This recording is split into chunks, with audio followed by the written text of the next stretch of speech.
ก็เติมประเทศไทยตุ่มเลี่ยมตุ่มลอบบ่าจากปีโบราณในแต่ยกมาเกิดប្រជាជនថៃនាំគ្នាឲ្យធូបបួងសួងសុំសេចក្តីសុខសុំសេចក្តីចម្រើនជាពិសេសសុំពះសុំលេខឆ្នោតពីស្លាកលេខឡានមួយគ្រឿង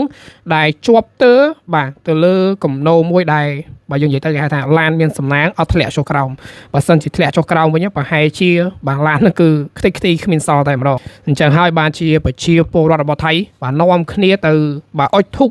សុំសេចក្តីសុខសុំសេចក្តីសប្បាយហើយបាទគឺសុំទៅមើលស្លាកលេខឡាននឹងទៀតយើងនៅថានៅថ្ងៃទី24ខែកញ្ញាឆ្នាំ2025កន្លងទៅនេះនៅប្រទេសថៃមានគ្រោះរន្ធត់សារជាថ្មីដែលជាករណីបាក់ស្រុតផ្លូវនៅទីក្រុងបង្កឲ្យคล้ายទៅជារណ្ដៅយ៉ាងធំគួរឲ្យខ្លាចដែលមានជម្រៅជាង50ម៉ែត្រប៉ុន្តែព័ត៌មានបានដឹងថាហេតុការណ៍មួយនេះបានកាត់ឡើងនៅលើផ្លូវ30សែននៅមុខមន្ទីរពេទ្យវិជ្ជរាក្នុងទីក្រុងបាងកកដែលជាតំបន់ដែលកំពុងតែមានការសាងសង់គម្រោងផ្លូវរថភ្លើងក្រោមដីនៅក្នុងហេតុការណ៍នោះផងដែរគេបានឃើញឡានមួយបាំងកន្លះមួយគ្រឿងដែលប៊ីសនឹងធ្លាក់ចូលទៅក្នុងរណ្ដៅផងនោះហើយអ្វីដែលសំខាន់ប្រជាជនថៃមួយចំនួនបាននាំគ្នាទៅអុជធូបសំពះឡានខាងលើដើម្បីសុំលេខឆ្នោតពីស្លាកលេខឡានបាទគឺស្លាកលេខឡានហ្នឹងគឺមាន4ខ្ទង់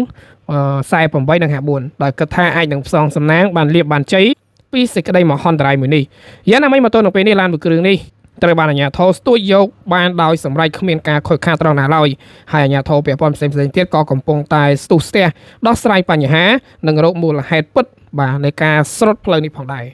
បាទអញ្ចឹងបើតាមព័ត៌មានដែលគេលើកឡើងហ្នឹងគឺ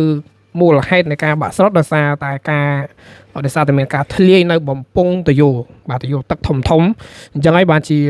នៅពេលធ្លាយយូរទៅជាបាក់ស្រុតដីហ្នឹងឯងហើយនេះក៏ជាការសន្មតបឋមទេពីខាងអាជ្ញាធររបស់ថៃក៏ប៉ុន្តែរឿងរ៉ាវពិតនោះយើងក៏មិនទាន់ដឹងដូចគ្នាថាតើមូលហេតុអ្វីបានជាមានការបាក់ស្រុតដីបែបនេះផងដែរបើយើងនិយាយទៅអាចថាជាព័ត៌មានមួយដែលផ្ទុះក៏ក្រៅខ្លាំងមែនទែននៅប្រទេសថៃកាលពីពេលមិនសិនមិញហើយក្នុងនោះផងដែរយើងក៏បានឃើញនាយករដ្ឋមន្ត្រីថ្មីរបស់ថៃក៏បានចុះទៅមើលទីតាំងកន្លែងកើតហេតុ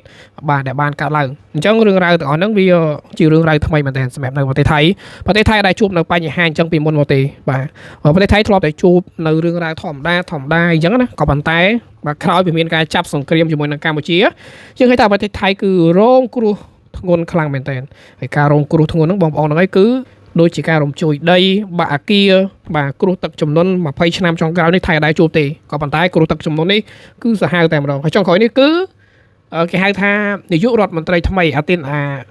ញ្ចឹងបងប្អូននេះបាទដែលទៅនឹងឡើងតំណែងមិនទាន់បាននឹងមួយខែផងបាទគ្រោះធម្មជាតិនេះគឺស្វាគមន៍គាត់យ៉ាងកក់ក្ដៅតែម្ដង